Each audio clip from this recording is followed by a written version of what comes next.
की हे वंचित बहुजन आघाडी. वंचित बहुजन आघाडीची खूप चांगली परिस्थिती आता आपल्याला दिसते. बऱ्याच ठिकाणी वंचित बहुजन आघाडी सत्तेमध्ये येईल असं सुद्धा दिसतंय आणि दुसऱ्या ठिकाणी बऱ्याच ठिकाणी वंचित बहुजन आघाडी हाच इकडच्या सरकारच्या विरुद्ध मेजर विरोधी पक्ष आपल्याला उभा राहताना दिसतो. परभणीमध्ये आता खास बोलायला झालं तर काँग्रेसची ताकद आपल्याला कुठेही दिसत नाही.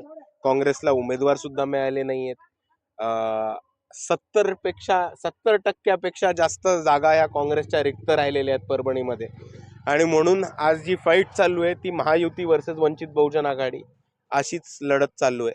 आणि या लढतीमध्ये एका बाजूला प्रस्थापित सगळे एका बाजूला झुकलेले दिसत आहेत आणि त्याच्यामुळे सगळे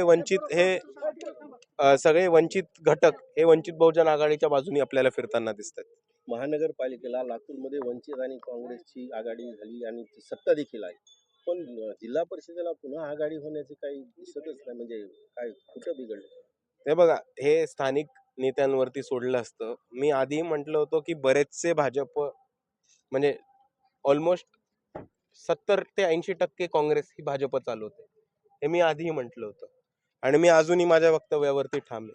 जिथे जिथे काँग्रेस प्रणित काँग्रेस आहे तिथे तिथे युती होणं सोपं होतं. जिथे जिथे भाजप प्रणित काँग्रेस आहे तिथे तिथे युती होणं शक्य नाही. दादा, दोन्ही राष्ट्रवादी एकत्रित येण्याच्या प्रश्नावरून चांगलेच राजकारण तापलेलं आहे, कसं पाहता याकडे? हे बघा, एक महत्त्वाचा मुद्दा जो लोकांनी मिस केलाय तो म्हणजे दोन्ही राष्ट्रवादी एकत्र येणार आहेत ह्याची चर्चा चालली आहे.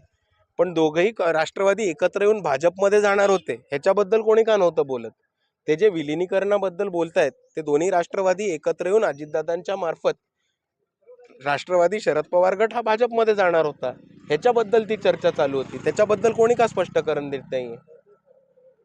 अजित पवारांचा अपघाती मृत्यू झाला, पण आता वेगवेगळ्या चर्चा येत आहेत. कोणी चौकशी करा म्हणते, कोणी विमानात 6 लोक होते, 5 बॉडी मिळालेली. काय नेमकं वाटतं? हे बघा, ब्लॅक बॉक्स हा अजून बाहेर का नाही काढला आणि ब्लॅक बॉक्स मधलं बाहेर गोष्टी का नाही आल्या हा एक महत्त्वाचा मुद्दा आहे. युजली एवढ्या मोठ्या गोष्टीनंतर पुढच्या 24 तासात किंवा 48 तासात ब्लॅक बॉक्स हा रिट्रीव्ह केला जातो आणि त्याच्यामधनं गोष्टी काढल्या जातात. पण तो ब्लॅक बॉक्स रिट्रीव्ह नाही झाला ह्याच्यावरनं एक खूप मोठा प्रश्न होतो. आणि बाळासाहेब आंबेडकरांची ही पहिलीच ट्विट होती आणि त्या पहिल्याच ट्विटमध्ये त्यांनी मागणी केली होती की याच्यावरती शोध संशोधन झाला पाहिजे. आपण पाहिले की राष्ट्रवादीच्या राष्ट्रीय अध्यक्षाची पटेल यांची निवड झाली, अरुण जेटली सांगतात दिल्लीमध्ये. तर हे भाजप पियुष गोयल बोलतात. हे भाजपचे नेते दुसऱ्या पक्षाचे म्हणजे कसं? मी आत्ताच माझ्या तुमच्या मुलाखतीत पहिल्याच प्रश्नामध्ये उत्तर देताना बोललेलो की 70% काँग्रेस ही भाजप चालवते. तुम्हीच उदाहरण दिलं की भाजप पक्ष कसं चालवतात. म्हणजे हे सर्व पक्ष भाजपच चालवतात. आज जर भाजपच्या विरुद्ध कोणता एकटा पक्ष असेल जो भाजपच्या दावणीच्या बाहेर आणि जो भाजपला खऱ्या अर्थाने अंगावरती घेऊन लढत असेल तर तो वंचित बहुजन आघाडी. भविष्यामध्ये वंचित बहुजन आघाडीच पर्याय आहे. भविष्यामध्ये भाजपला हरवायचं असेल तर वंचित बहुजन आघाडीच पर्याय.